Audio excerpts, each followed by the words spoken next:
Hello and welcome into the Sporting Pod. Along with Tony Allegretti and Emerson Burris, I'm Cole Pepper. Today on the pod, a double away weekend. What to expect from the men's and women's teams on the road. And what the first men's game told us about everything going on. We're fed by the Bearded Pig, locally owned and operated with the original location in San Marco. Make sure you swing by the Bearded Pig for great barbecue and great times. Thank you very much, Tony. You look like you were about to talk right before I snorted. Yeah, so I caught myself. Okay, thanks. Yeah, you're right. You read that well, and then I was because I was if thinking. anything, I know how to read. Yeah. I was. What I was thinking here is that we have had so many big things happening over the course of the last several weeks in and around the club that we've been looking forward to or touching on an announcement and what it will mean for the future. And we'll do a little bit of that here, but I will just say it's nice to have a sort of a half pause, a half break here. Not quite a spring break, but a little half break without That's next week. home, right? Without home games to deal with and kickoff luncheons and stadium announcements. It was like, okay, all right, now we kind of catch our breath and step back and get a little perspective. So with that in mind, let's start with the first men's game last Saturday, and I want to get everybody's thoughts on the event. We could talk a little soccer if you want, but more about what that day was all about. And Tony, for you, who has been, you have been on the ground, boots on the ground since before the August 2022 announcement of Jacksonville getting a USL franchise. I wonder what your thoughts are now, having seen it all come to fruition with the women and now the men. You know, it's a really overused hyperbole, as most hyperboles are. Right, that you're drinking water out of a fire hose. Mm-hmm. But so it happened so fast, and it was so aggressively awesome that it took a couple good days to recover for me. But from everything, and here's the thing, is like so many new people, right? So many people that got tickets just for the first to see the history.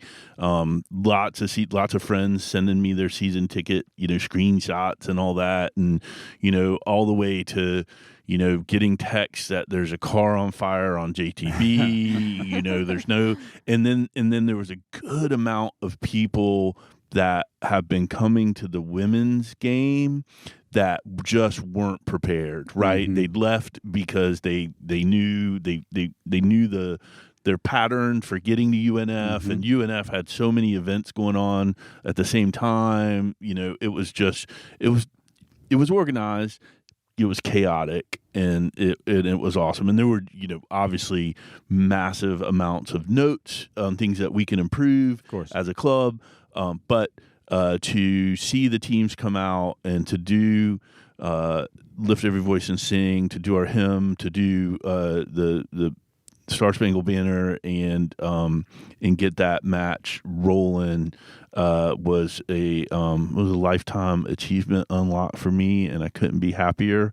I am heading up to Rhode Island, so I'm excited about that. Yeah. Okay. So, is this because of your flight pass thing? Yes, thank you for asking. You're my so God, welcome. This is podcast number 2 without Frontier sponsoring us. So we'll talk about it until they do, and then we'll talk about it a lot. Okay. But yeah, $16.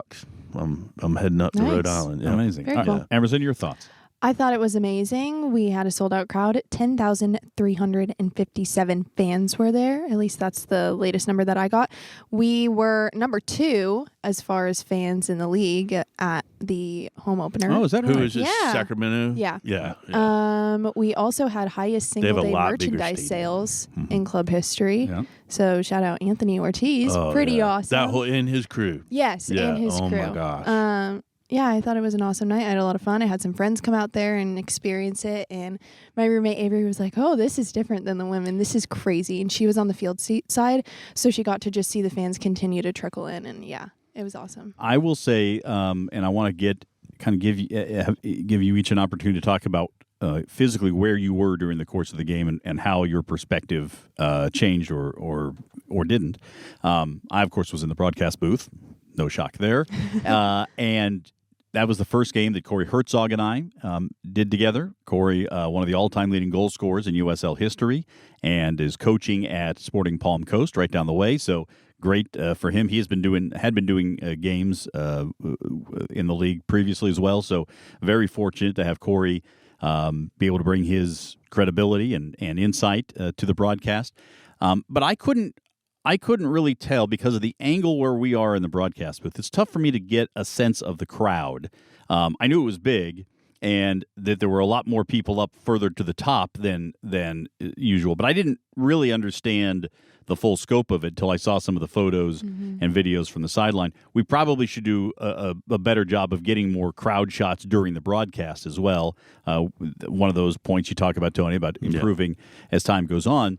But the buzz, you could just sense the buzz. And in the first 15 or 20 minutes, Sporting JAX had the best of it. Sporting JAX had the best of the possession, but really had some good chances, couldn't convert. And I just thought, boy, as we talked about with the women's opener, I wanted a moment.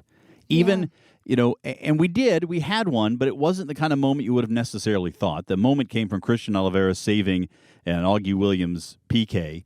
Great save, nominated for Save of the Week in the USL Championship. But I really wanted a goal and a celebration, a chance for everybody to really sink their teeth into that. Some of the feedback I got from some folks I knew were there, number one, that the energy was amazing. One guy who was there said, I didn't know what to expect, but this is a real thing. And the fact that we've been able to turn basically a track stadium into an environment that feels like a real thing. I think Luke Graniter told you after the game that he'd never seen a crowd like that, and he played at UNF. Listen, there's not going to be 10,357 at every game, but for the opener to get things started that way, I thought was tremendous. So, Tony, where did you spend your time during the game? So per usual, I was really all around. Like I was trying to. There was just no way in this match to really kind of say hi to everybody that I would have liked to, but. A lot of times you can catch me behind the goal that we're shooting on. The Moyes once said about the Gladys Street end that they suck goals in with just their, sort of gravitas, which is what I always try to do. And sometimes it does work. The women's team, I'm like, You're the talisman. Yeah, exactly. I've been down back there for many net bendings. So I'm net bendings. Yeah, I'm there a lot. But also, just trying to meet and or greet and get around. But that's typically where I like to stand, especially if we're behind or really needing a goal. So you were there, so you can look right across the field on that diagonal and see. Right. Yeah. If you go to my Instagram, there's a really great picture of like Will Brown's elbow because he's trying to get the first goal in our history, and so with him in the stands, there was a very short amount of time after kickoff where it wasn't completely full because people were streaming in, throughout the first half, But later on, like the picture of Will's elbow, the whole thing's full. Full. Really great. Yeah. All right, Emerson, we know you were on the sidelines reporting. I was also beat bopping around a little bit. I was in the tunnels pregame, and I got to see lots of kiddos giving high fives and doing 6-7. And then I was on the track, on the bench side, most of the game, and I walk around the track and try to get every angle I can. And then at halftime, I went over to the field suite side so I could really see what the crowd looked like. And over there, it was chaos and kids running around, and it was a good chaos.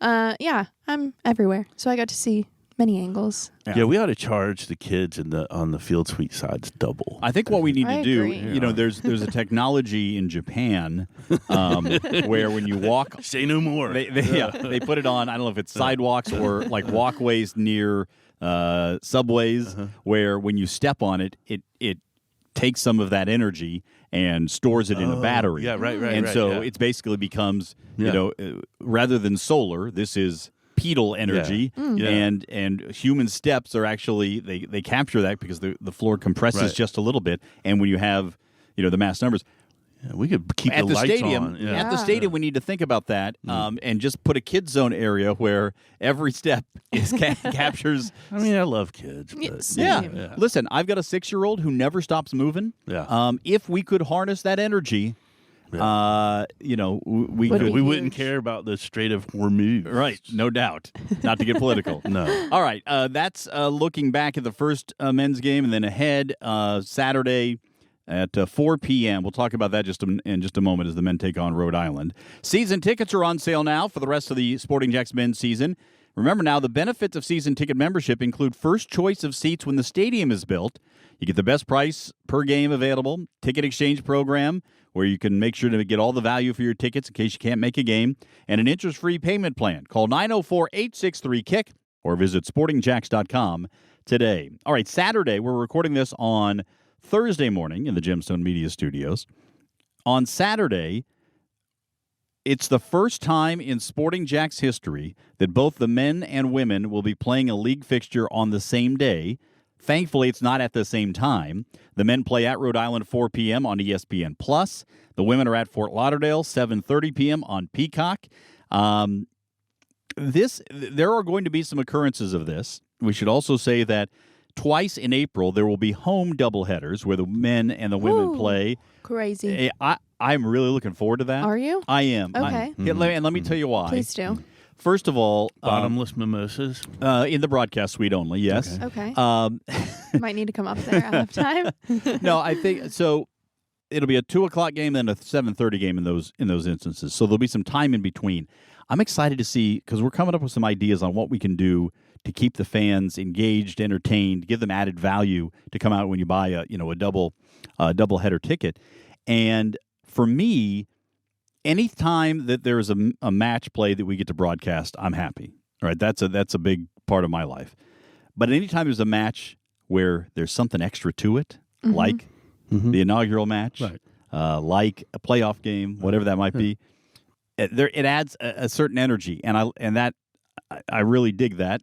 And I think we're going to have that energy those 2 Saturdays when we have both the men and the women playing. Big time. My suggestion was bottom for the gap between matches, which is pretty sizable. Yeah, so 2:00, you figure the game ends around 4:10. Yeah. Clear out around 4:30, and then you get a couple hours. You got 2-3 hours. I'm thinking a nap. Oh, well, true. Yeah. I don't know how we sell that, but Well, no, yeah. I'm not saying for everyone. She's just No, worried right, about right, herself, yeah. right? Yeah. No worries. No, but so Just Emerson's world. We're just living in it. Send it. If you approve my idea, you can send us an email at. Is it the Sporting Pod at Yes, sportingjax.com. Yeah. My idea is silent disco Ooh. and bottomless mimosas. Okay. Or maybe like And karaoke. sponsored by Uber. Yeah, karaoke might be Yeah. fun. Okay, You're already Yeah. committing a sponsor to this. I like that. Well, I just think if you're doing bottomless mimosas, Uber's your Sure. best bet. Probably. Makes sense. Probably is. All right. Okay. Yeah, karaoke on the track. All right. Mm. And did we decide what your karaoke go-to was? Guys, I've actually never sang karaoke. Oh, that's right. Like with my friends in the car, but that's not karaoke. That's not karaoke. No, I've never been. We're gonna to- get all right. Mine's too Do that. embarrassing. We're gonna- I go to. I can't say it. Oh, is it? Yeah. Okay. Maybe after. Maybe if I get if we get an email to our email, I'll say what my karaoke. Did I tell you is what next mine week. was? Islands in the Stream. No. Although that would be good. I could do. It would be a You guys, duet. I'm Oh thinking no, you y'all. have to do Yeah. something from The Greatest Showman, Cole. Well, no. You sound just like Hugh Jackman. I mean, a lot of people confuse me for Hugh Jackman. yeah. Yeah. in the street. It's the clause. I usually go Johnny Cash. Oh, yeah. Ring of Fire. Ring of Fire. Yeah. Oh, that's a good one. Yeah. So, all right. Anyway, doubleheader this weekend. It's going to be We great. digress. Yes, Yeah. for the first time ever on this podcast, we digress. I just think it's going to be terrific. The women have a 4-point edge in the Gamebridge Super League on Lexington after their loss last weekend to Dallas. That was the makeup of the game that they couldn't play because of the field conditions with ice and so forth in Lexington. So back-to-back losses now by Lexington, and The world's our oyster. We just gotta finish out. literally, if Sporting JAX wins the rest of the games, they can't be caught. There's also I'm going to start to do some It's in math. our hands. Yes, for sure. You don't expect winning out, but you don't expect anybody to win out. They're in such great shape right now. 10 matches to play, 4 points clear, top 4 in the playoffs make the playoffs, top 4 in the table. So I'm going to put an expectation out here, guys. I expect that we're going to have postseason in the Gainbridge Super League. I agree. Yeah, I would love that. I would love to have it at home. All right, very good there. We want to remind you that the Sporting JAX report comes to you each weekend on the stations of First Coast News. This week, let me double-check this because I think we had a tweak. Yeah, okay, this weekend it is noon on Saturday on ABC 25, and we'll give you the very latest on what's going on around Sporting JAX. And you can join us every Tuesday at 6 on the Coaches Show on 1010XL. Presented by Honda of the Avenues. You can listen live and on demand at 1010XL.com. We'll have Liam Fox, Stacey Balaam, and a player join me each and every week. We had Piero Elias on this past week. Very interesting young guy, 23 years old, from Queens. He's got Peruvian heritage, and his dad, I think, is a Peruvian chef. So I got some good Peruvian suggestions around town here. Talk about a guy, he had been in the NYCFC system for the last 4 years. This is the first time he's been, playing somewhere away from home. So major adjustment for him, and we look forward to his progress as the season plays out over the course of the year. But really enjoyed the conversation with him. Just a low-key. I've never met an uncool Peruvian. I haven't either. Oh. That is true. I agree with you. I put them with the Aussies? Country. No, well, I don't know about the Aussies, but the Colombians. I love the Colombian folks. What I've understood is there's two types of Colombians. Okay, super chill and fiery. Okay, so fiery. I think I've met both. Yeah. And a lot of great Big Yeri Mina. Great thing about soccer is you get to meet people from all across the world, a lot of backgrounds. Yep. Very exciting. All right, let's get into our Premier League contest because last week, for those of you who were paying attention, we did not have any Premier League matches. So we used the Champions League for the picks, and this will be part of a tiebreaker should it become necessary. We may have to do this again on another international break. As a reminder, going into the weekend, Tony and I were tied atop with 13 wins, 5 losses, and 4 draws. And Emerson, 9-7-6 for 39 points, closing fast on her winning streak. She had won 4 straight. 5 straight before this past week. Emerson picked Liverpool in the Champions League. But that doesn't hurt us now, does it? This is only for tie-breaking purposes. So it's fine. A 1-0 loss at Galatasaray. So Galatasaray. Right. So that goes as a tiebreaker loss. Tony picked Bodo Glimt. A little unfair to be picking both of them, but did nonetheless a 3-0 victory at home over Sporting Club Portugal. Good work. Yeah, nailed that. Nice. I picked Atletico Madrid, a resounding 5-2 victory over Spurs. So good work, Cole. Thank you. You're welcome. This is the first of 2 legs, by the way, in the Champions League. So we'll be keeping an eye on what happens next as they whittle it down to the round of 8. But Tony and I, who are tied right now, are still tied because the tiebreakers, we both won. So we'll see how that all plays out. I have really enjoyed this semi-new now format in the Champions League, and I think it produces more meaningful games of equal competition than the previous incarnation. I think if you're a fan too, you're a supporter that likes to go to these matches, it's a little broader, look at the world, which is good. Never hurts. All right, so let's take our opportunity here to make our picks for the Champions League for this weekend. Tony, I'll let you. All right, I don't think I've picked Everton twice. Let me double-check this. You can only pick a team twice. You have picked Everton twice. Shoot. Yeah. Okay. How about Chelsea? You have picked Chelsea twice. Dang it. How about... let me just... Yeah, sorry. Forest, Chelsea, Man City, Everton, Brighton, Wolves, and Villa are all the teams you cannot pick because you can only pick a team twice in the course of this competition. I don't really want to, but I'm going to take Sunderland over Brighton. Okay. Well, I mean, I don't think that's a terrible pick. No, it's not a terrible pick. I'm not going to bet against Everton, and the rest are really kind of. There's so many up in the air. You were going to take Everton against Arsenal, huh? Yeah, they're going to at win. Arsenal. They're actually going to win. Okay. That's why I'm not taking Arsenal. All right, Emerson. Well, I have this strategy Mm-hmm. picking any team over Wolves ever. Uh-huh. So I'm going to stick with that. Knock on wood that it works out for me. And I'm going. They're in form right now. I'm going it's okay. Brentford over Wolves. I looked at that one. Did you? Yeah, but I've already because I've already picked Wolves. I was going the other way. I already picked Wolves twice. I guess we'll see. All right. Yeah, of course. Very good. I did not do any sort of prep for this, so I'm just looking at the fixtures right now, and I am going to pick. Have I picked them twice? Let me just double check. No, I'm going to pick Fulham over Forest. Yeah, not terrible. Yeah. That's not. I don't like to take away teams, but I'm going to do it in this case, and we're coming down to. Not quite the wire, but we can see where the wire is. Yeah, we're getting it. All right. That'll do it for the Premier League contest. Now we've come to the spot in the Sporting Pod where Tony breaks format. Only have 2 more foundation clinics in the winter. I guess we're calling it the winter series. And then we were going to pick up at our new futsal court / mini pitch in Arlington coming up. So pay attention to this space for that.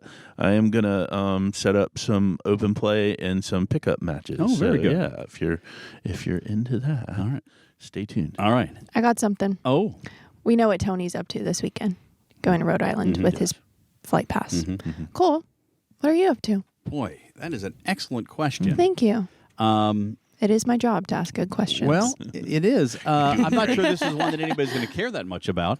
I will be watching both games from the comfort of historic Pepper Manor. Okay. My wife has to work, so I'll have the kids, at least one of them. I'm not sure if I'll have both. What's your tipple of choice for these matches? My one? Your drink. Oh, if I have the kids, it's probably ice water because I got to stay sharp. Right. Yeah, hydrated. Got to stay hydrated. If not, kind of depends on my mood. Probably an IPA, but if the weather's a little cooler, I might go with a porter. Okay. If I can find a good porter. Yeah. So, yeah. All right, just wondering. It also depends on where I am in the house and what, if I have to leave at some point. So many factors. Oh, yeah. It's it was an unfair question. Yeah, well, it's not an unfair question. It's just we should do an entire podcast series on the decisions I make on what I drink. So that people are clamoring for that. To be honest, that's really why I asked, because that's the content. You're looking for a spin-off series. That's really going to put us over. Yeah, that'll go viral for sure. Yeah. All right, that'll do it for this installment. You guys don't want to know what I'm doing this weekend. I'm so sorry. Listen, I got caught up in this whole thing. Already know. You are going to Fort Lauderdale. No. She's going to Orlando. Yes, I am. Ask me what I'm doing, Tony. What are you doing? I'm going to Disney. Oh. You're passionate about your flight pass. Yeah. I'm passionate about my Disney annual pass. I'm really getting my money's worth. Yeah. Awesome. I'm essentially going for free now. Yeah. There we go. Yeah. Shoot. That's amazing. Well, you guys are going to have a lot more exciting weekends than I'm going to have. Maybe don't, because I may sink into a deep depression over the fun you guys are having. All right. Well, that'll do it for this installment of the Sporting Pod. Remember to please share this podcast with your friends who are soccer fans or those who just want to support local sports in Jacksonville. We want to continue to grow the fan base, and that includes right here on the Sporting Pod. For Tony Allegretti and Emerson Burris, I'm Cole Pepper. Thanks so much for listening to the Sporting Pod.